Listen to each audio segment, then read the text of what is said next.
ಎಲ್ಲರಿಗೂ ನಮಸ್ಕಾರ. ಆತ್ಮೀಯ ವಿದ್ಯಾರ್ಥಿಗಳೇ, ಸಂವೇದ ದೂರದರ್ಶನ ಈ ಕಲಿಕಾ ಕಾರ್ಯಕ್ರಮಕ್ಕೆ ಸ್ವಾಗತ. ನೀವು ಈ ದಿನ ಆವರ್ತ ಕೋಷ್ಟಕದ ಬಗ್ಗೆ ಕಲಿಯಲಿದ್ದೀರಿ. ಯಾವ ಅಧ್ಯಾಯ ನೆನಪಾಯ್ತಾ? ಸರಿ, ಈ ಅಧ್ಯಾಯವನ್ನು 3 ಭಾಗಗಳಾಗಿ ವಿಂಗಡಿಸಿದ್ದು ನಿಮಗೆ ಈಗಾಗಲೇ ತಿಳಿದಿದೆ. ಅದರಲ್ಲಿ 3ನೇ ಅವಧಿಯನ್ನು ನೀವಿಲ್ಲಿ ಕಲಿತೀರಾ. ಮೊದಲನೇದಾಗಿ ಆಧುನಿಕ ಆವರ್ತ ಕೋಷ್ಟಕ, ಅದರ ರಚನೆ, ಹಾಗೆಯೇ ಆವರ್ತ ಕೋಷ್ಟಕದಲ್ಲಿ ಧಾತುವಿನ ಸ್ಥಾನ ಮತ್ತು ರಾಸಾಯನಿಕ ಕ್ರಿಯಾಕಾರತ್ವಗಳಿಗಿರುವಂಥ ಸಂಬಂಧವನ್ನು ನೀವು ಅರ್ಥ ಮಾಡ್ಕೊಳ್ತೀರಾ. ಹಾಗೆಯೇ ಆಧುನಿಕ ಆವರ್ತ ಕೋಷ್ಟಕದಲ್ಲಿ ಯಾವ ಯಾವ ಪ್ರವೃತ್ತಿಗಳನ್ನು ನೋಡ್ತೀವಿ ಅಂತಂದರೆ ಲೋಹೀಯ ಗುಣ, ವೇಲೆನ್ಸಿ, ಅಲೋಹೀಯ ಗುಣ, ವಿದ್ಯುದ್ರಣೀಯತೆ, ಪರಮಾಣು ಗಾತ್ರ ಇತ್ಯಾದಿಗಳು ಆವರ್ತ ಕೋಷ್ಟಕದ ಎಡದಿಂದ ಬಲಕ್ಕೆ ಚಲಿಸಿದಂತೆ ಮೇಲಿಂದ ಕೆಳಕ್ಕೆ ಚಲಿಸಿದಂತೆ ಹೇಗೆ ವ್ಯತ್ಯಯಗೊಳ್ತವೆ ಅನ್ನೋದನ್ನು ಕೂಡ ನೀವು ಕಲ್ತಿದ್ದೀರಾ. ಹಾಗಾದರೆ ನೋಡೋಣ. ಇಲ್ಲಿ ಆವರ್ತ ಕೋಷ್ಟಕವನ್ನು ನೋಡ್ತಾ ಇದ್ದೀರಾ. ನೀವಿಲ್ಲಿ ನೋಡ್ತಾ ಇದ್ದೀರಾ, ಏನಿದು ವೇಲೆನ್ಸಿ. ವೇಲೆನ್ಸಿ +1 +2, ಹಾಗೆಯೇ ಇಲ್ಲಿ ವೇಲೆನ್ಸಿ 3 4 -3 -2 -1 ಹಾಗೆ 0 ಬರೆದಿರೋದನ್ನು ಗಮನಿಸಿ. ಈಗ ಮೆಂಡಲಿಯವರ ಆವರ್ತ ಕೋಷ್ಟಕ ಮತ್ತು ಆಧುನಿಕ ವರ್ಗೀಕರಣ ಹೇಗೆ ಒಂದಕ್ಕೊಂದು ಸಂಬಂಧಿಸಿದೆ ಅನ್ನೋದನ್ನು ನೋಡೋಣ. ನೀವು ಈಗಾಗಲೇ ಕಲ್ತಿದ್ದೀರಿ ಮೆಂಡಲಿಯವರ ಆವರ್ತ ಕೋಷ್ಟಕ. ಆವರ್ತ ಕೋಷ್ಟಕದಲ್ಲಿ ಧಾತುವಿನ ಸ್ಥಾನ ನಮಗೆ ಅದರ ರಾಸಾಯನಿಕ ಕ್ರಿಯಾಕಾರತ್ವವನ್ನು ತಿಳಿಸುತ್ತೆ. ಅದು ಲೋಹನೋ ಅಲೋಹನೋ ಅಂತ ತಿಳಿಸುತ್ತೆ. ಯಾವ ರೀತಿಯಾದಂತಹ ರಾಸಾಯನಿಕ ಬಂಧವನ್ನು ಉಂಟು ಮಾಡುತ್ತೆ, ಅಯಾನಿಕ ಬಂಧನೋ ಅಥವಾ ಕೋವಲೆಂಟ್ ಬಂಧವನ್ನು ಉಂಟು ಮಾಡುತ್ತದೋ ಅನ್ನೋದನ್ನು ಕೂಡ ನಿಮಗೆ ಅದು ತಿಳಿಸುತ್ತೆ. ಅದಕ್ಕೆ ನಾನಿಲ್ಲಿ ಒಂದಷ್ಟು ಅದೇ ವೇಲೆನ್ಸಿಗಳನ್ನು ಕೊಟ್ಟಿದ್ದೇನೆ. ನೀವಿಲ್ಲಿ ನೋಡ್ತಾ ಇದ್ದೀರಾ, ವೇಲೆನ್ಸಿ +1 ಅಂದರೆ ಈ ವರ್ಗದಲ್ಲಿ ಬರುವಂಥ ಎಲ್ಲ ಧಾತುಗಳ ವೇಲೆನ್ಸಿ 1 ಆಗಿರುತ್ತೆ. ಅಂದರೆ ಇವೆಲ್ಲವೂ ಕೂಡ ಎಲೆಕ್ಟ್ರಾನ್ಗಳನ್ನು ಕಳೆದುಕೊಂಡು ಧನ ಕ್ಯಾಟಯಾನ್ ಆಗ್ತವೆ. ಹಾಗೆ ಪಕ್ಕದಲ್ಲೇ ನೀವು ನೋಡ್ತಾ ಇದ್ದೀರಾ, ಇಲ್ಲಿ ಬೆರಿಲಿಯಂ +2, Mg+2. ಇನ್ನು ಬೋರಾನ್ ಮತ್ತು ಅಲ್ಯೂಮಿನಿಯಂ Al3+, ವೇಲೆನ್ಸಿ 3. ಇಲ್ಲಿರುವಂಥ ಎಲ್ಲ ಧಾತುಗಳ ಗುಣ ಹೆಚ್ಚು ಕಡಿಮೆ ಒಂದೇ ಇರುತ್ತೆ, +3 ವೇಲೆನ್ಸಿಯನ್ನು ಹೊಂದಿರುತ್ತೆ ಅಂತ ಅರ್ಥ. ಕಾರ್ಬನ್ ಕುಟುಂಬದ ಸದಸ್ಯರು ಕಾರ್ಬನ್, ಸಿಲಿಕಾನ್ ಹೀಗೇನೆ ಮುಂದೆ ಬರ್ತವೆ. ಹಿಂದಿನ ಅಧ್ಯಾಯದಲ್ಲಿ ಹೇಳಿದ್ದೆ, ಕಾರ್ಬನ್ ಸವೇಲೆನ್ಸಿ ಸಂಯುಕ್ತವನ್ನು ಉಂಟು ಮಾಡುತ್ತೆ, ಟೆಟ್ರಾವೇಲೆಂಟ್. ಹಾಗೆಯೇ ನೈಟ್ರೋಜನ್ -3, ನಿಕ್ಟೋಜನ್ಗಳು ಅಂತ ಕರಿತೀವಿ. ಇದರ ವೇಲೆನ್ಸಿ -3 ಅಂತಂದರೆ 3 ಎಲೆಕ್ಟ್ರಾನ್ಗಳನ್ನು ಗಳಿಸಿಕೊಂಡು ಅಷ್ಟಕ ವಿನ್ಯಾಸವನ್ನು ಹೊಂದುತ್ತೆ. ಹಾಗೆ ಆಕ್ಸಿಜನ್ -2, ಸಲ್ಫರ್ -2, ಫ್ಲೂರಿನ್ -1, ಕ್ಲೋರಿನ್ -1. ಇವು ಜಡಾನಿಲಗಳು. ಇವುಗಳ ಕ್ರಿಯಾಕಾರತ್ವ ಅತ್ಯಂತ ಕಡಿಮೆ. ಏಕೆ ಅಂತಂದರೆ ಇವುಗಳ ವೇಲೆನ್ಸ್ ಕವಚ ಭರ್ತಿಯಾಗಿರುತ್ತೆ. ಹಾಗಾಗಿ ಇವುಗಳ ವೇಲೆನ್ಸಿ 0. ನಾನು ಮೆಂಡಲಿಯವರು ಬಳಸಿರುವಂತಹ ಸೂತ್ರವನ್ನೇ ಇಲ್ಲಿ ನಾನು ಬರ್ಕೊಂಡಿದ್ದೇನೆ. RH. R ಅಂದರೆ ಧಾತು, H ಅಂದರೆ ಹೈಡ್ರೋಜನ್, ಹೈಡ್ರೈಡ್. ಅಂದರೆ ಈ ವರ್ಗದಲ್ಲಿರುವಂಥ ಧಾತುಗಳ ವೇಲೆನ್ಸಿ 1. ಹಾಗೆಯೇ ಹೈಡ್ರೋಜನ್ನ ವೇಲೆನ್ಸಿ 1, 2 ಹೈಡ್ರೋಜನ್ಗಳು ಸೇರಿದಾವೆ ಅಂತಂದರೆ R ಅನ್ನುವಂಥ ಧಾತುವಿನ ವೇಲೆನ್ಸಿ 2 ಆಗುತ್ತೆ. ಹಾಗೆ ಬೆರಿಲಿಯಂ, ಮೆಗ್ನೀಷಿಯಂ. ಹಾಗಾಗಿ ಮೆಂಡಲಿಯವರ ಆವರ್ತ ಕೋಷ್ಟಕದ ಮುಖ್ಯ ಲಕ್ಷಣವನ್ನು ಇಲ್ಲೂ ಕೂಡ ನೀವು ನೋಡ್ತೀರಾ. ಹೈಡ್ರೋಜನ್ ವೇಲೆನ್ಸಿ 1, ಹಾಗೆಯೇ lithium valency 1, sodium valency 1, potassium valency 1. Sodium ಆಕ್ಸಿಜನ್ನೊಂದಿಗೆ ವರ್ತಿಸಿ ಸೋಡಿಯಂ ಆಕ್ಸೈಡನ್ನು ಉಂಟು ಮಾಡುತ್ತೆ. ಇದು ನೀರಿನಲ್ಲಿ ಕರಗುತ್ತೆ, ಕ್ಷಾರ. ಪೊಟ್ಯಾಸಿಯಂ ಕೂಡ ಅದೇ ರೀತಿ ವರ್ತಿಸುತ್ತೆ. ಪೊಟ್ಯಾಷಿಯಂನ ಆಕ್ಸೈಡಿನ ಸೂತ್ರ K2O. ಇದು ಮೆಂಡಲಿಯವರ ಸೂತ್ರದಂತೆ ಇದೆ. ಹಾಗಾಗಿ ಈ ಧಾತುಗಳು ಕ್ಷಾರಗಳನ್ನು ಉಂಟು ಮಾಡೋದರಿಂದ ಇವುಗಳನ್ನು ಕ್ಷಾರೀಯ ಲೋಹಗಳು, ಇವುಗಳನ್ನು ಕ್ಷಾರೀಯ ಭಸ್ಮ ಲೋಹಗಳು. ಹಾಗೆಯೇ ನೀವಿಲ್ಲಿ ಬೋರಾನ್ ಕುಟುಂಬದ ಸದಸ್ಯರನ್ನು ನೋಡ್ತಾ ಇದ್ದೀರಾ. ಇವೆಲ್ಲವೂ ಕೂಡ +3 ವೇಲೆನ್ಸಿ ಕಾರ್ಬನ್ ಕುಟುಂಬದವು. ನೈಟ್ರೋಜನ್ ಕುಟುಂಬಕ್ಕೆ ನಾವು ನಿಕ್ಟೋಜನ್ಗಳು ಅಂತ ಕರಿತೀವಿ. ಆಕ್ಸಿಜನ್ ಕುಟುಂಬದ ಸದಸ್ಯರುಗಳನ್ನು ನಾವು ಚಾಲ್ಕೋಜನ್ಸ್ ಅಂತ ಕರಿತೀವಿ. ಹಾಗೆಯೇ ಫ್ಲೂರಿನ್ ಕುಟುಂಬ ಹ್ಯಾಲೋಜನ್ಗಳು ಅಂದರೆ ಲವಣಗಳನ್ನು ಉಂಟು ಮಾಡುವಂಥವು. ಕೊನೆಯದಾಗಿ ಜಡಾನಿಲಗಳು. ಹೀಗೆ ನಾವು ಸುಲಭವಾಗಿ ಧಾತುಗಳ ಗುಣಗಳನ್ನು ಅವುಗಳ ಸ್ಥಾನದ ಸಹಾಯದಿಂದ ಅರ್ಥ ಮಾಡ್ಕೊಳ್ತೀವಿ. ಈಗ ಒಂದು ಚಟುವಟಿಕೆಯನ್ನು ನಿಮಗೆ ಕೊಡ್ತಾ ಇದ್ದೇನೆ. ಆಧುನಿಕ ಆವರ್ತ ಕೋಷ್ಟಕದಲ್ಲಿ 1ನೇ ಗುಂಪನ್ನು ನೀವು ಗಮನಿಸಿ ಅದರಲ್ಲಿ ಕಂಡುಬರುವಂಥ ಧಾತುಗಳನ್ನು ಹೆಸರಿಸಿ. ನಿಮ್ಮ ಪಠ್ಯಪುಸ್ತಕವನ್ನು ನೋಡಿ ನೀವೀಗ ಹೇಳಬೇಕು. ಆಗಬಹುದಲ್ವಾ? 1ನೇ ಗುಂಪಿನ ಮೊದಲ 3 ಧಾತುಗಳ ಇಲೆಕ್ಟ್ರಾನ್ ವಿನ್ಯಾಸ ಬರೆಯಿರಿ. ಬರಿಬೇಕು? ಹಾಂ, ಬರಿತಾ ಇದ್ದೀರಲ್ವ? 1ನೇ ವರ್ಗದಲ್ಲಿ ಕಂಡುಬರುವಂಥ ಧಾತುಗಳು hydrogen, lithium, sodium, potassium, rubidium, caesium ಮತ್ತು ಫ್ರಾನ್ಷಿಯಂ. ಇವುಗಳ ಇಲೆಕ್ಟ್ರಾನ್ ವಿನ್ಯಾಸವನ್ನು ಕೂಡ ನೋಡ್ತಾ ಇದ್ದೀರಾ. ಹೈಡ್ರೋಜನ್ 1, ಲಿಥಿಯಂ 2 1, ಸೋಡಿಯಂ 2 8 1, ಅದರ ಕೆಳಗೆ 2 8 8 1, ರುಬಿಡಿಯಂ 2 8 18 8 1. ಅಂದರೆ ವೇಲೆನ್ಸ್ ಕವಚದಲ್ಲಿ ಎಲೆಕ್ಟ್ರಾನ್ಗಳ ಸಂಖ್ಯೆ ಎಷ್ಟಿದೆ? ಹೌದು. ಈಗ ಆಧುನಿಕ ಆವರ್ತ ಕೋಷ್ಟಕದಲ್ಲಿ ಗುಂಪುಗಳು ತಮ್ಮ ಹೊರ ಕವಚದಲ್ಲಿ ಒಂದೇ ರೀತಿಯಾದಂಥ ಎಲೆಕ್ಟ್ರಾನ್ ವಿನ್ಯಾಸವನ್ನು ಹೊಂದಿರುತ್ತವೆ ಅನ್ನೋದನ್ನು ನೋಡಿದ್ರಿ. ಈಗ ನೀವು ಬರೆದಿರುವಂಥ 3 ಧಾತುಗಳನ್ನು ನೋಡಿ ಕೊನೆಯ ಕವಚದಲ್ಲಿ ಏನು ಬರೆದಿದ್ದೇನೆ? ಹೌದು, ಇಲ್ಲಿ ನೋಡ್ತಾ ಇದ್ದೀರಾ. 1 1 1 ಹಾಗೆಯೇ 1 1. ಅಂದರೆ ವರ್ಗ ಅಥವಾ ಗುಂಪಿನ ಕೆಳಗೆ ಚಲಿಸಿದಂತೆ ವೇಲೆನ್ಸ್ ಕವಚದಲ್ಲಿರುವಂಥ ಇಲೆಕ್ಟ್ರಾನ್ಗಳ ಸಂಖ್ಯೆ ಒಂದೇ ಆಗಿರುತ್ತೆ. ವೇಲೆನ್ಸ್ ಕವಚಗಳಲ್ಲಿ ಒಂದೇ ಸಂಖ್ಯೆ ಎಲೆಕ್ಟ್ರಾನ್ಗಳನ್ನು ಹೊಂದಿರೋದು ಯಾವುದೇ ಒಂದು ವರ್ಗ ಅಥವಾ ಗುಂಪಿನ ವೈಶಿಷ್ಟ್ಯ ಅಂತ ಗೊತ್ತಾಗುತ್ತೆ. Lithium, beryllium, boron, carbon, nitrogen, oxygen, fluorine ಮತ್ತು ನಿಯಾನ್ಗಳು 2ನೇ ಆವರ್ತದಲ್ಲಿ ಕಂಡುಬರುತ್ತವೆ. ಈಗ ಅವುಗಳ ಎಲೆಕ್ಟ್ರಾನ್ ವಿನ್ಯಾಸವನ್ನು ಬರೆಯಿರಿ. ಹಾಗೆಯೇ ಈ ಧಾತುಗಳು ಸಹ ಒಂದೇ ಸಂಖ್ಯೆ ವೇಲೆನ್ಸ್ ಎಲೆಕ್ಟ್ರಾನ್ಗಳನ್ನು ಹೊಂದಿವೆಯೇ ಅನ್ನುವಂಥ ಮತ್ತೊಂದು ಪ್ರಶ್ನೆಯನ್ನು ಕೊಡ್ತಾ ಇದ್ದೇನೆ. ಹಾಗೆ ಅವುಗಳು ಒಂದೇ ಸಂಖ್ಯೆಯ ಕವಚಗಳನ್ನು ಹೊಂದಿವೆಯೇ ಅನ್ನೋದನ್ನು ಕೂಡ ನೀವು ಪರಿಶೀಲಿಸಬೇಕು. ಬರಿತಾ ಇದ್ದೀರಲ್ವ? Lithium, beryllium, boron, carbon, nitrogen, oxygen, fluorine ಮತ್ತು ನಿಯಾನ್ಗಳು. ಇವುಗಳ ಎಲೆಕ್ಟ್ರಾನ್ ವಿನ್ಯಾಸ ಬರಿತಾ ಇದ್ದೀರಾ? ನೋಡೋಣ. ಹಾಗಿದ್ರೆ ಇವುಗಳು ಯಾವ ರೀತಿಯಾಗಿ ಜೋಡಣೆಗೊಂಡಿದ್ದಾವೆ. ಈಗ ನಾನು ಉತ್ತರವನ್ನು ತಿಳಿಸ್ಕೊಡ್ತೀನಿ. ನೀವು ಬರೆದಿರೋದನ್ನು ಪರಿಶೀಲಿಸಿ. Lithium 2 1 ಬರೆದಿದ್ದೀರಾ? 2 2 beryllium, boron 2 3, carbon 2 4, nitrogen 2 5, oxygen 2 6, fluorine 2 7, neon 2 8. ಅಂದರೆ 2ನೇ ಆವರ್ತದಲ್ಲಿದೆ ಒಂದು ಧಾತು ಅಂತಂದರೆ ಅದರಲ್ಲಿ 2 ಕವಚಗಳಿರ್ತವೆ. ಆ ಧಾತು 7ನೇ ಆವರ್ತದಲ್ಲಿದ್ದರೆ 7 ಕವಚಗಳಿವೆ ಅಂತ ಅರ್ಥ. ಅಂದರೆ ಪರಮಾಣುವಿನ ರಚನೆಗೂ ಆವರ್ತ ಕೋಷ್ಟಕಕ್ಕೂ ಒಂದು ನಿಕಟ ಸಂಬಂಧ ಇರೋದು ಇದರಿಂದ ಖಾತ್ರಿಯಾಗುತ್ತೆ. ವೇಲೆನ್ಸ್ ಎಲೆಕ್ಟ್ರಾನ್ಗಳ ಸಂಖ್ಯೆ ವ್ಯತ್ಯಾಸ ಆಗ್ತಾ ಹೋಗ್ತಾ ಇರೋದನ್ನು ನೋಡ್ತಾ ಇದ್ದೀರಾ. ಒಂದು ಧಾತುವಿಗೂ ಮತ್ತೊಂದು ಧಾತುವಿಗೂ 1 ಘಟಕದಷ್ಟು ವ್ಯತ್ಯಾಸ ಇರೋದನ್ನು ನೀವು ಗಮನಿಸ್ತಾ ಇದ್ದೀರಾ. ಹೌದಲ್ವಾ? ಇದು ನಾವು ಸುಲಭವಾಗಿ ಅರ್ಥ ಮಾಡಿಕೊಂಡೆವು. ಈಗ ವಿವಿಧ ಆವರ್ತಗಳಲ್ಲಿ ಧಾತುಗಳ ಸಂಖ್ಯೆ ಹೇಗಿದೆ ಅನ್ನೋದನ್ನು ನೋಡೋಣ. ಈಗ ಮೊದಲನೇ ಆವರ್ತದಲ್ಲಿ 2 ಧಾತುಗಳಿವೆ ಅನ್ನೋದನ್ನು ನಾನು ನಿಮಗೆ ತಿಳಿಸ್ಕೊಟ್ಟೆ. ಹಾಗೆ 2ನೇ ಆವರ್ತದಲ್ಲಿ ಎಷ್ಟಿವೆ ಅಂತ ನೀವೇ ಕಂಡುಕೊಳ್ಬೇಕು. ನಾನು ಉತ್ತರವನ್ನು ಹೇಳ್ತಾ ಹೋಗ್ತೀನಿ, ನೀವು ಕ್ರಾಸ್ ಚೆಕ್ ಮಾಡಬೇಕು. ಆಗಬಹುದಲ್ವಾ? ತಾಳೆ ನೋಡಿ. ಸರಿ, 2ನೇ ಆವರ್ತ ಎಷ್ಟು? 8. 3ನೇ ಆವರ್ತದಲ್ಲಿ 8 ಧಾತುಗಳಿವೆ. ನಾನಿಲ್ಲಿ ಎಸ್ ಅಲ್ಲಿ 2 ಅಂತ ಬರೆದಿದ್ದೀನಿ. ಎಸ್ ಅಂತಂದರೆ ಪರಮಾಣುವಿನ ಕವಚದ ಒಳಗಿರುವಂಥ ಉಪಕವಚ.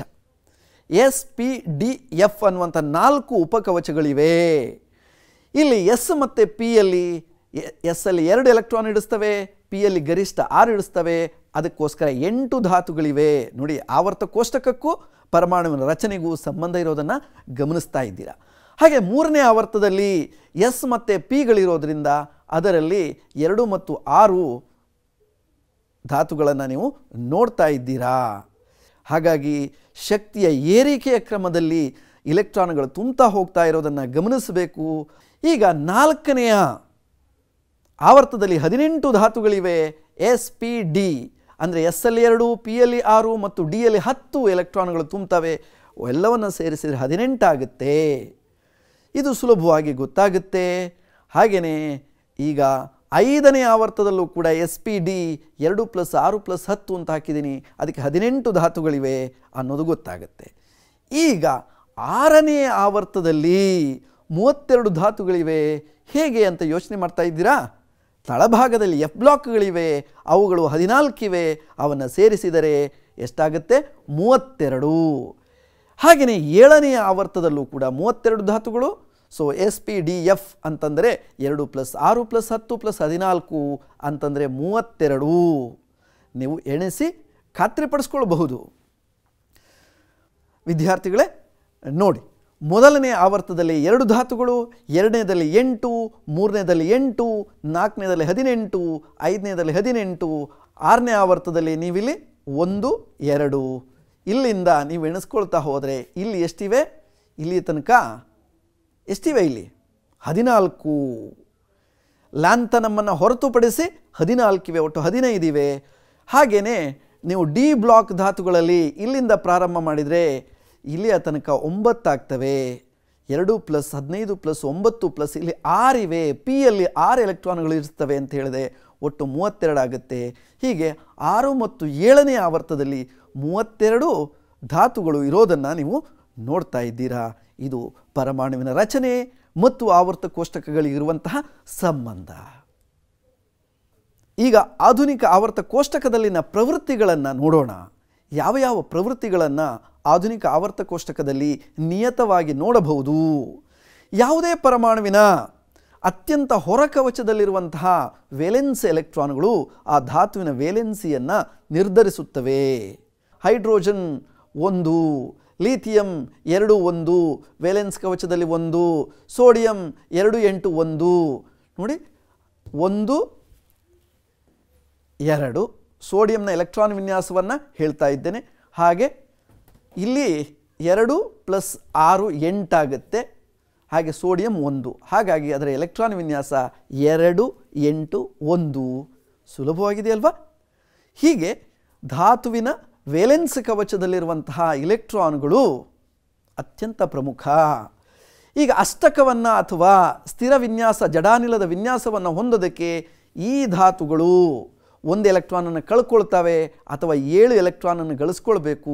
ಸುಲಭ 1ಅನ್ನು ಕಳ್ಕೊಳ್ಳೋದು. ಹಾಗಾಗಿ ಇವುಗಳ ವೇಲೆನ್ಸಿ +1, ಇದರ ವೇಲೆನ್ಸಿ +2, ಇದರದ್ದು +3. ಇದು ಈಗಾಗಲೇ ಕಾರ್ಬನ್ ಗೊತ್ತಿದೆ, ಯಾಕೆ ಕಳ್ಕೊಳ್ಳಲ್ಲ, ಯಾಕೆ ಗಳಿಸ್ಕೊಳ್ಳಲ್ಲ ಅಂಥೇಳಿ ಹಂಚಿಕೊಳ್ಳುತ್ತೆ. ವೇಲೆನ್ಸಿ 4. ಇವು ಎಲೆಕ್ಟ್ರಾನನ್ನು ಸ್ವೀಕರಿಸ್ತವೆ. ಹಾಗಾಗಿ -3. ಇದಕ್ಕೆ 2 ಎಲೆಕ್ಟ್ರಾನ್ಗಳ ಅವಶ್ಯಕತೆ ಇದೆ. ಆಕ್ಸಿಜನ್ ಪರಮಾಣು ಸಂಖ್ಯೆ 8, ಇಲೆಕ್ಟ್ರಾನ್ ವಿನ್ಯಾಸ 2, 6. 2 ಎಲೆಕ್ಟ್ರಾನ್ಗಳ ಕೊರತೆ ಇರೋದ್ರಿಂದ 2 ಎಲೆಕ್ಟ್ರಾನನ್ನು ಗಳಿಸ್ಕೊಳ್ಳುತ್ತೆ. ವೇಲೆನ್ಸಿ -2. ಹೀಗೆ ನಾವು ವೇಲೆನ್ಸಿಯನ್ನು ವೇಲೆನ್ಸ್ ಎಲೆಕ್ಟ್ರಾನ್ಗಳ ಸಹಾಯದಿಂದ ನಾವು ಅರ್ಥ ಮಾಡ್ಕೊಳ್ತೇವೆ. ವಿದ್ಯಾರ್ಥಿಗಳೇ, ಮತ್ತೊಂದು ಚಟುವಟಿಕೆಯನ್ನು ಕೊಡ್ತಾ ಇದ್ದೇನೆ. ಈಗ 2ನೇ ಆವರ್ತದಲ್ಲಿರುವಂಥ ಧಾತುಗಳನ್ನು ನಾನು ಕೊಟ್ಟಿದ್ದೇನೆ. Lithium, beryllium, boron, carbon, nitrogen, oxygen, fluorine ಮತ್ತು ನಿಯಾನ್ ತನಕ, ಹೌದಲ್ವಾ? ಈಗ ಇವುಗಳ ಎಲೆಕ್ಟ್ರಾನ್ ವಿನ್ಯಾಸ ಈಗ ಹೇಳ್ತಾ ಹೋದ್ನಲ್ಲ. ಈಗಾಗಲೇ ಇದನ್ನು ನಿಮಗೆ ತೋರಿಸಿದ್ದೆ, ಮತ್ತೊಂದು ಸಾರಿ ನೀವು ನೋಡ್ಕೊಳ್ಳಿ. ಎಡದಿಂದ ಬಲಕ್ಕೆ ಹೋದಂತೆ ವೇಲೆನ್ಸ್ ಎಲೆಕ್ಟ್ರಾನ್ಗಳು ಹೆಚ್ಚುತ್ತಾ ಹೋಗ್ತವೆ. ಹಾಗೆ ವೇಲೆನ್ಸಿ ಮೊದಲು ವೇಲೆನ್ಸಿಯನ್ನು ನೀವು ಇಲ್ಲಿ ನೋಡ್ತಾ ಇದ್ದೀರಾ, 1, 2, 3, 4. ನಂತರ ಏನಾಗ್ತಾ ಇದೆ? ಕಡಿಮೆ ಆಗ್ತಾ ಇದೆ. 3, 2, 1, 0. ಅಂದರೆ ಅಷ್ಟಕ ವಿನ್ಯಾಸವನ್ನು ಹೊಂದೋದಕ್ಕೆ ಅವುಗಳಿಗೆ ಬೇಕಾದಂಥ ಎಲೆಕ್ಟ್ರಾನ್ಗಳು ಎಷ್ಟು ಅನ್ನೋದರ ಆಧಾರದ ಮೇಲೆ ನಾವು ವೇಲೆನ್ಸಿಯನ್ನು ಲೆಕ್ಕಾಚಾರ ಹಾಕ್ತೀವಿ. ಆದರೆ ಗುಂಪಿನ ವೇಲೆನ್ಸಿ ಏನಾಗಿರುತ್ತೆ? 1, 1, 1, 1, 1. ಅಂದರೆ ಗುಂಪಿನಲ್ಲಿ ಅಥವಾ ವರ್ಗದಲ್ಲಿ ಕೆಳಕ್ಕೆ ಸಾಗಿದಂತೆ ಒಂದೇ ಸಂಖ್ಯೆಯ ವೇಲೆನ್ಸ್ ಎಲೆಕ್ಟ್ರಾನ್ಗಳು ಇರೋದು ಇದರಿಂದ ಖಾತ್ರಿಯಾಗುತ್ತೆ. ಈಗ ಪರಮಾಣು ಗಾತ್ರ ಅಂದರೆ ಏನು? ಸುಲಭ. ಯಾವುದೇ ಒಂದು ಧಾತುವಿನ ಪರಮಾಣು ಗಾತ್ರ ಅಂತಂದರೆ ಅದರ ತ್ರಿಜ್ಯದ ಸಹಾಯದಿಂದ ಹೇಳ್ತೇವೆ. ತ್ರಿಜ್ಯ ಅಂದರೆ ಏನು ನೋಡ್ತಾ ಇದ್ದೀರಾ? ಹೈಡ್ರೋಜನ್ನ ನ್ಯೂಕ್ಲಿಯಸ್ನಿಂದ ಮೊದಲನೇ ಕವಚ K, ಅತ್ಯಂತ ಹೊರಗಿನ ಕವಚ, ಅದಕ್ಕಿರುವಂತಹ ದೂರ ಇದು 37 ಪಿಕೋಮೀಟರ್ಗಳಷ್ಟಿರುತ್ತೆ. ಅಂದರೆ ಪರಮಾಣು ಗಾತ್ರ ಎಂಬ ಪದವು ಒಂದು ಪರಮಾಣುವಿನ ತ್ರಿಜ್ಯವನ್ನು ಸೂಚಿಸುತ್ತೆ. ಒಂದು ಸ್ವತಂತ್ರ ಪರಮಾಣುವಿನ ಬೀಜ ಕೇಂದ್ರದಿಂದ ಅತ್ಯಂತ ಹೊರ ಕವಚದ ನಡುವಣ ಅಂತರದಿಂದ ಇದನ್ನು ಲೆಕ್ಕ ಹಾಕ್ತೇವೆ. ಈಗಾಗಲೇ ಗಣಿತದಲ್ಲಿ ಕಲ್ತಿದ್ದೀರಾ. V is equal to 4/3 pi r cube. Volume ಅಥವಾ ಘನಫಲ is equal to 4/3 pi r cube ಅನ್ನುವ ಸೂತ್ರವನ್ನು ನೀವು ಬಳಸಿ ಇದರ ಗಾತ್ರವನ್ನು ಲೆಕ್ಕಾಚಾರ ಮಾಡಬಹುದು. ಹೌದಲ್ವಾ ಮಕ್ಕಳೇ? ಸುಲಭ ಇದೆ ಅಲ್ವಾ? ಹಾಂ. ಹೈಡ್ರೋಜನ್ ಪರಮಾಣುವಿನ ತ್ರಿಜ್ಯ 37 ಪಿಕೋಮೀಟರ್. ಪಿಕೋಮೀಟರ್ ಅಂತಂದರೆ 10⁻12 ಮೀಟರ್. ಈಗ ಪರಮಾಣು ಗಾತ್ರ ಹೇಗೆ ವ್ಯತ್ಯಯ ಆಗುತ್ತೆ ಅನ್ನೋದನ್ನು ಅರ್ಥ ಮಾಡ್ಕೊಳ್ಳೋಣ. ಎರಡನೇ ಆವರ್ತದ ಧಾತುಗಳನ್ನು ಇಲ್ಲಿ ಕೊಟ್ಟಿದ್ದೇನೆ.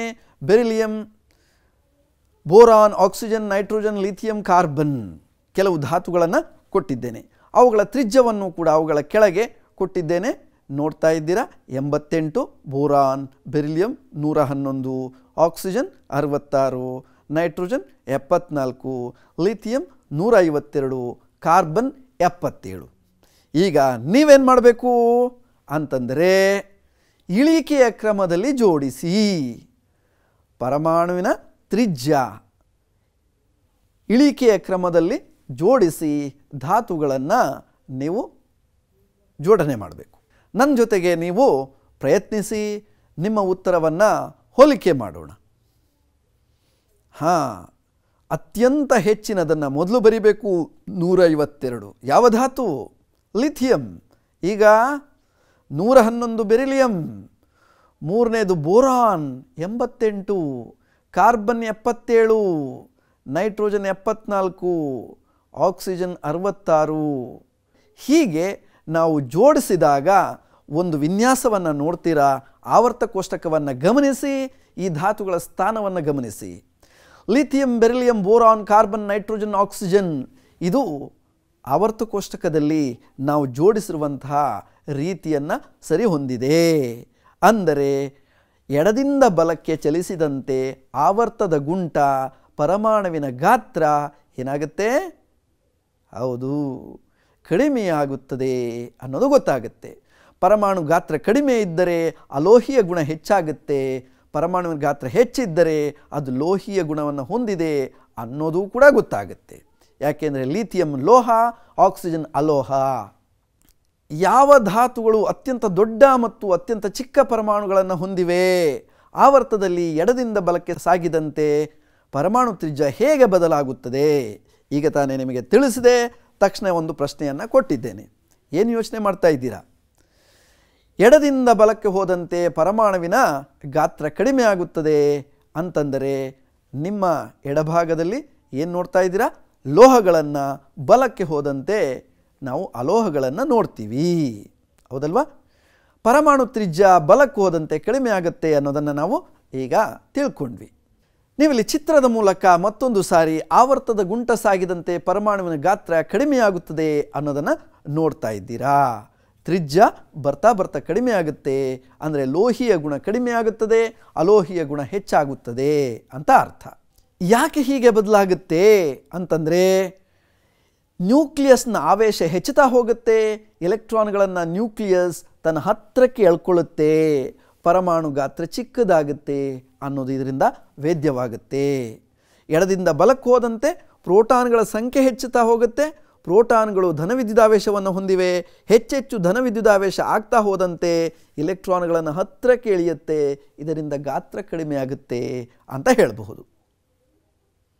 ಈಗ ಮತ್ತೊಂದು ಚಟುವಟಿಕೆ. ಈ ಕೆಳಗೆ ಕೊಟ್ಟಿರುವಂತಹ ಮೊದಲನೆಯ ವರ್ಗದ ಧಾತುಗಳ ಪರಮಾಣು ತ್ರಿಜ್ಯದ ಬದಲಾವಣೆಗಳನ್ನು ಅಭ್ಯಾಸ ಮಾಡಿ ಅವುಗಳನ್ನು ಏರಿಕೆಯ ಕ್ರಮದಲ್ಲಿ ಜೋಡಿಸಬೇಕು. ನೋಡಿಲಿ, rubidium 244 picometre, sodium 186, lithium 152, potassium 231, caesium 262. ಈಗ ನೀವು ಏರಿಕೆಯ ಕ್ರಮದಲ್ಲಿ ಜೋಡಿಸಬೇಕು. ನೋಡಿ, ನಿಮ್ಮ ಜೋಡಣೆ ನನ್ನ ಉತ್ತರಕ್ಕೆ ಸರಿಯಾಗಿದೆಯೇ ಅಂತ ನೋಡ್ಕೊಳ್ಳಿ. ಮೊದಲು ನಿಮಗೆ ದೊರೆಯುವುದೇ ಲಿಥಿಯಂ 152, ಸೋಡಿಯಂ 186, ಪೊಟ್ಯಾಸಿಯಂ 231, ರುಬಿಡಿಯಂ 244, ಸೀಸಿಯಂ 262 ಪಿಕೋಮೀಟರ್ಗಳು.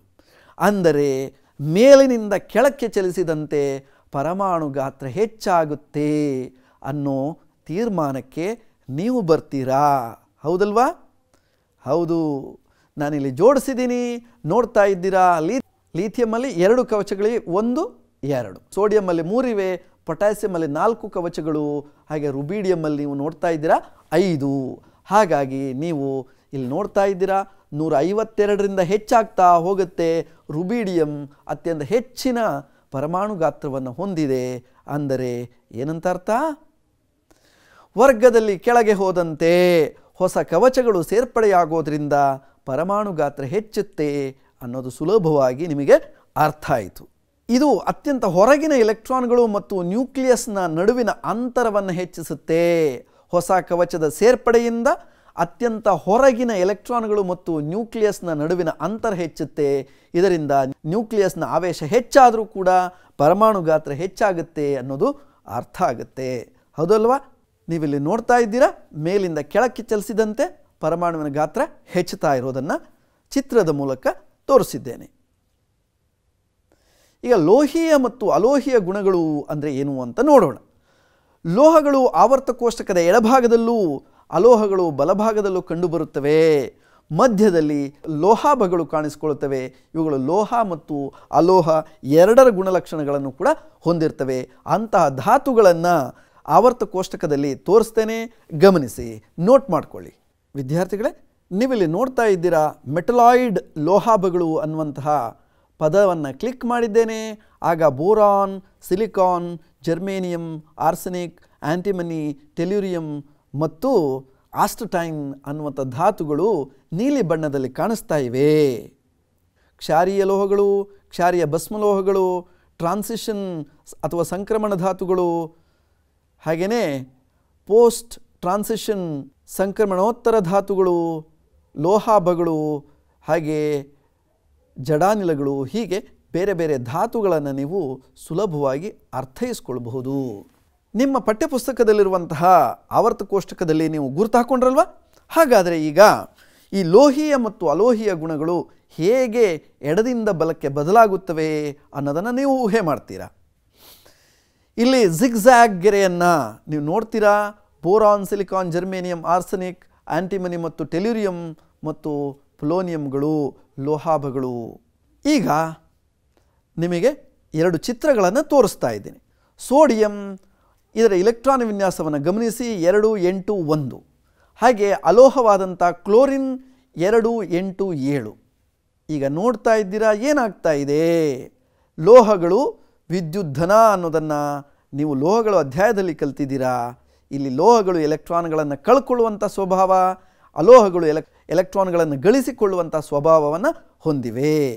ಈಗ ಏನಾಯಿತು? ಎಲೆಕ್ಟ್ರಾನ್ ಕಳೆದುಕೊಂಡಂಥ ಸೋಡಿಯಂ ಧನ ಅಯಾನ್ ಆಗುತ್ತೆ, Na+ ಆಗುತ್ತೆ. ಕ್ಲೋರಿನ್ ಕ್ಲೋರೈಡ್ ಅಯಾನ್ ಆಗುತ್ತೆ. ಗೊತ್ತಾಯ್ತಲ್ಲ? ಈಗ ವಿದ್ಯುತ್ ಧ್ರುವೀಯತೆ ಅಂತಂದ್ರೆ ಏನು ಅಂತ ನೋಡೋಣ. ಹಂಚಿಕೆಯಾದಂಥ ಎಲೆಕ್ಟ್ರಾನ್ಗಳನ್ನು ತಮ್ಮೆಡೆಗೆ ಸೆಳೆಯುವಂತಹ ಧಾತುವಿನ ಪರಮಾಣುವಿನ ಗುಣವೇ ವಿದ್ಯುತ್ ಧ್ರುವೀಯತೆ. ಸಾಮಾನ್ಯವಾಗಿ ಅಲೋಹಗಳು ಲೋಹಗಳಿಗಿಂತ ಹೆಚ್ಚಿನ ವಿದ್ಯುದ್ಧೃಣೀಯ ಗುಣವನ್ನು ಹೊಂದಿವೆ ಅನ್ನೋದು ನಮಗೆ ಗೊತ್ತಾಗುತ್ತೆ. ಎಡದಿಂದ ಬಲಕ್ಕೆ ಹೋದಂತೆ ವಿದ್ಯುದ್ಧೃಣೀಯತೆ ಏನಾಗುತ್ತೆ? ಹೆಚ್ಚಾಗುತ್ತೆ. ಹೈಡ್ರೋಜನ್ ಮತ್ತು ಕ್ಲೋರಿನ್ಗಳನ್ನು ಹೋಲಿಸಿದರೆ ಕ್ಲೋರಿನ್ ಹೆಚ್ಚು ವಿದ್ಯುದ್ಧೃಣೀಯ ಗುಣವನ್ನು ಹೊಂದಿದೆ, ಹೈಡ್ರೋಜನ್ ಕಡಿಮೆ ವಿದ್ಯುದ್ಧೃಣೀಯತೆಯನ್ನು ಹೊಂದಿದೆ.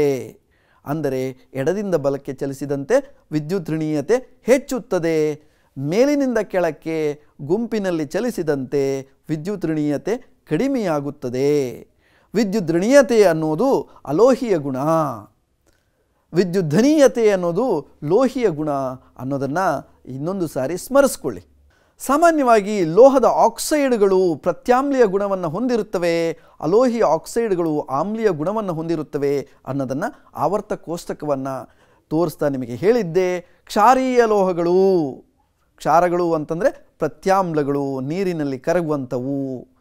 ವಿದ್ಯಾರ್ಥಿಗಳೇ, ಇದುವರೆಗೂ ಸಾಕಷ್ಟು ಮಾಹಿತಿಗಳನ್ನು ನೀವು ಆಧುನಿಕ ಆವರ್ತ ಕೋಷ್ಟಕಕ್ಕೆ ಸಂಬಂಧಪಟ್ಟಂತೆ ಚಟುವಟಿಕೆಗಳೊಂದಿಗೆ ತಿಳ್ಕೊಂಡ್ರಿ. ಯಾವ ರೀತಿಯಾಗಿ ಈ ಆವರ್ತನೀಯ ಪ್ರವೃತ್ತಿಗಳು ಎಡದಿಂದ ಬಲಕ್ಕೆ ಹೋದಂತೆ ಮೇಲಿನಿಂದ ಕೆಳಕ್ಕೆ ಚಲಿಸಿದಂತೆ ವ್ಯತ್ಯಯಗೊಳ್ಳುತ್ತವೆ ಅನ್ನೋದನ್ನು. ಹಾಗಾಗಿ ಈಗ ಈ ಎಲ್ಲ ಮಾಹಿತಿಗಳನ್ನು ನೀವು ಎಷ್ಟರ ಮಟ್ಟಿಗೆ ಅರ್ಥ ಮಾಡ್ಕೊಂಡಿದ್ದೀರಿ ಅಂತ ತಿಳ್ಕೊಳ್ಳುವಂಥ ಸಮಯ. ಅದೇ ಕ್ವಿಜ್ ಟೈಮ್, ರಸಪ್ರಶ್ನೆ. ವಿದ್ಯಾರ್ಥಿಗಳೇ, WXYZ ಎನ್ನುವಂಥ 4 ಧಾತುಗಳು ಅನುಕ್ರಮವಾಗಿ ಆಧುನಿಕ ಆವರ್ತ ಕೋಷ್ಟಕದ 11ನೇ ವರ್ಗ, 17, 12 ಮತ್ತು 2ನೇ ವರ್ಗಕ್ಕೆ ಸೇರಿವೆ. ಇವುಗಳಲ್ಲಿ ಅತ್ಯಂತ ಚಿಕ್ಕ ಗಾತ್ರದ ಧಾತು ಯಾವುದು? ನಿಮ್ಮ ಆಯ್ಕೆಗಳು WXYZ. ಯೋಚನೆ ಮಾಡ್ತಾ ಇದ್ದೀರಾ? ಸರಿಯಾದ ಉತ್ತರ ಏನದು? ಎಕ್ಸ್. 17ನೇ ವರ್ಗದ ಧಾತು ಕಡಿಮೆ ಗಾತ್ರವನ್ನು ಹೊಂದಿದೆ ಅನ್ನೋದನ್ನು ನೀವು ಅರ್ಥ ಮಾಡ್ಕೊಳ್ಬೋದು. 2ನೇ ಪ್ರಶ್ನೆ, ಧಾತುವೊಂದರ ಪರಮಾಣು ಸಂಖ್ಯೆ 15, ಅದು ಸೇರಿರುವ ಆವರ್ತ ಮತ್ತು ಅದರ ವೇಲೆನ್ಸಿ. ನಿಮ್ಮ ಆಯ್ಕೆಗಳು 2, 2, 3 + 3, 3 - 3, 2 - 3. ಯಾವುದು ಉತ್ತರ? 15 ಎಲೆಕ್ಟ್ರಾನ್ ವಿನ್ಯಾಸವನ್ನು ಬರೀಬೇಕು. ನೋಡೋಣ ಉತ್ತರ.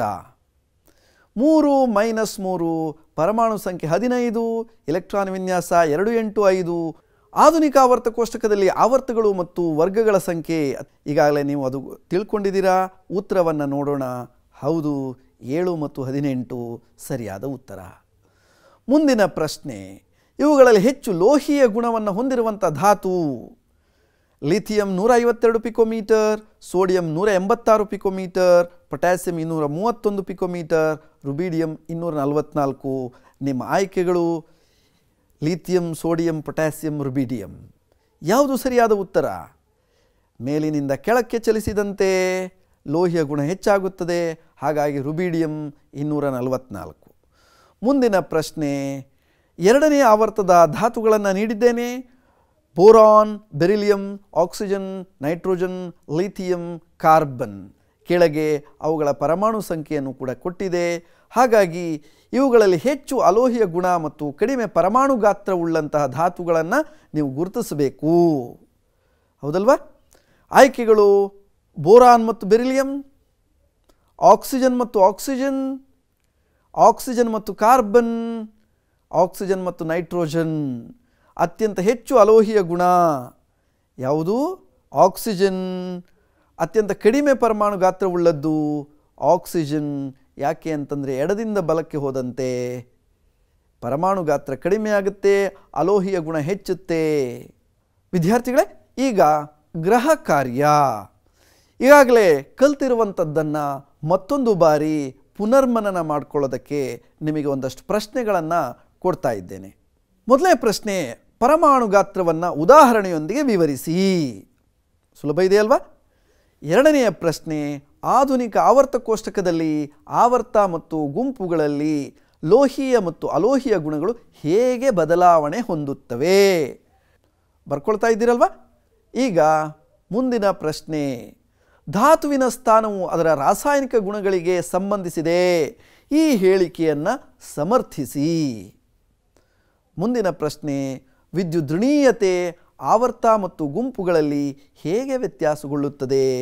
ಇದನ್ನು ಕೂಡ ಉದಾಹರಣೆಯೊಂದಿಗೆ ವಿವರಿಸಬೇಕು. ಈಗ ಕೊನೆಯ ಪ್ರಶ್ನೆ, ಕ್ಲೋರಿನ್ನಂತೆಯೇ ರಾಸಾಯನಿಕ ಕ್ರಿಯೆಗಳನ್ನು ತೋರಿಸುವ 2 ಧಾತುಗಳನ್ನು ಊಹಿಸಿ. ನಿಮ್ಮ ಆಯ್ಕೆಗೆ ಆಧಾರವೇನು?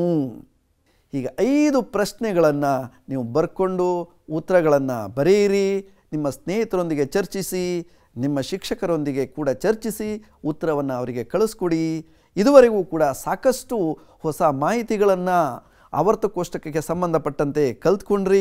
ಇವೆಲ್ಲವನ್ನು ನೀವು ಅರ್ಥ ಮಾಡಿಕೊಂಡಿದ್ದೆ ಆದಲ್ಲಿ ರಸಾಯನಶಾಸ್ತ್ರ ಅತ್ಯಂತ ಸುಲಭವಾಗಿ ಅರ್ಥ ಆಗುತ್ತೆ. ಪರೀಕ್ಷೆಯಲ್ಲಿ ಸುಲಭವಾಗಿ ಅಂಕಗಳನ್ನು ಗಳಿಸ್ತೀರಾ ಅಂತ ಆಶಿಸ್ತಾ, ಇದುವರೆಗೂ ಕೂಡ ಸಾಕಷ್ಟು ಮಾಹಿತಿಗಳನ್ನು ಚರ್ಚೆ ಮಾಡಿದೆ ನಿಮ್ಮ ಜೊತೆಗೆ. ನಿಮಗೆಲ್ಲರೂ ಕೂಡ ಅದು ಅರ್ಥ ಆಗಿದೆ ಅಂತ ಭಾವಿಸ್ತಾ ಮತ್ತೊಂದು ಸಾರಿ ಭೇಟಿಯಾಗೋಣ. ಎಲ್ಲರಿಗೂ ನಮಸ್ಕಾರಗಳು.